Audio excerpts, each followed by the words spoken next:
আসসালামু আলাইকুম, স্বাগত জানাচ্ছি আরও একটি রেসিপি দেখার জন্য। আমি আজকে তৈরি করব তরমুজের খোসা দিয়ে ডিম ভাজি। আমি প্রথমে তরমুজের খোসাগুলো ছিলে গ্রেটার দিয়ে গ্রেট করে নিয়েছি। তারপর একটি প্যানে আমি পরিমাণ মতো তেল দিয়ে পেঁয়াজ কুচি দিয়ে দিয়েছি। পেঁয়াজটা একটু ভাজা হয়ে গেলে এখানে আমি অ্যাড করব স্বাদ মতো লবণ।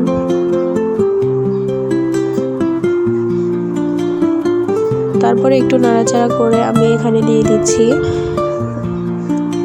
আদা এবং রসুন পেস্ট।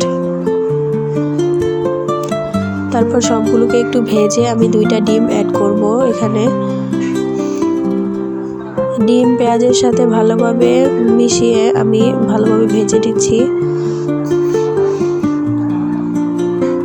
ভেজে নেওয়া হয়ে গেলে আমি এখানে এই পর্যায়ে মশলা অ্যাড করব। আমি এখানে হলুদ, মরিচ, ধনিয়া, জিরা ইউজ করেছি। তারপর ভালোভাবে নেড়েচেড়ে কষিয়ে আমি দিয়ে দিচ্ছি আগে থেকে গ্রেট করে রাখা তরমুজের খোসা। তারপর আমি এটাকে ঢেকে দিচ্ছি সিদ্ধ হওয়ার জন্য। ঢেকে দেওয়ার পরে আমি এটা খুলে দেখলাম যে পানি বের হয়েছে। এই পানিটা দিয়ে আমি সিদ্ধ করব, এক্সট্রা কোনো পানি ইউজ করব না।